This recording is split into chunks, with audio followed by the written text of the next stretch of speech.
he thought, what does it matter when you're nearly 40? The other negative was I had 6 children. Who's going to take on 6 children? Whew. But he said as he got to know them, they were really good workers. He said he couldn't have handled brats.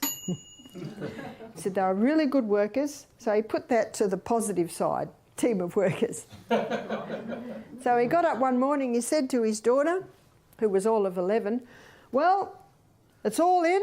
Today's the day I will ask Mrs. Russ to marry me. She said, Dad, you have to ask her out first. He said, no, there's going to be nothing emotional about this decision. And his daughter talked him into it, so he said, oh, righto. So I get a call, Barbara, would you like to go out for tea tonight? And I said, yes, because I very much liked Mr. O'Neill, and I was shocked that he was asking me out for tea. But we don't have tea. Well, we'll find a little bit of room.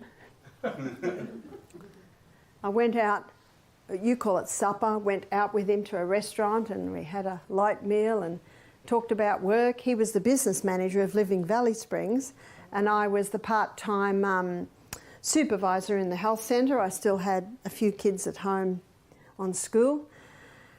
And we talked about work, the kids, the weather, the meal. And then he dropped me home and shook my hand. And then 3 days later he said to his daughter, the courtship's gone on long enough. He said, today's the day. I will ask Mrs. Russ to marry me. Anyway, I got a knock on the door in the afternoon and it's Michael. He said, oh, I've got a few things to talk to you about.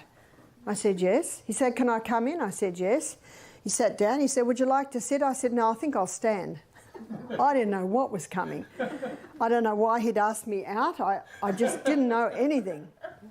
And the house I was about to move in, someone else moved in there and I thought, I don't know what's going on here.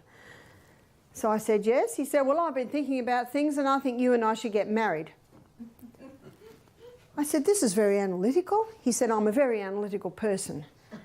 And I said, well, I think when two people marry, they should love each other. And when I said that, he went,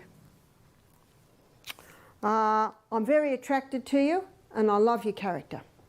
And when he said that to me, I thought, really?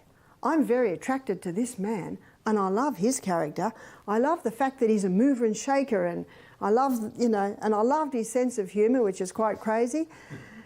And I just couldn't believe he's there asking me to marry him. I said, yes, I will. And it sounds like a flippant answer to a life-changing question, but when you realise we'd known each other for 10 years, and I very much admired this man, and when he said, I'm very attracted to you and I love your character, I thought, wow, so do I. How can I improve? So I said, yes, I will. He said, great, meet me tonight at my house with all the kids. So the whirlwind went out the door. And my daughters came running in and said, well, unbeknownst to me, everyone on the property knew.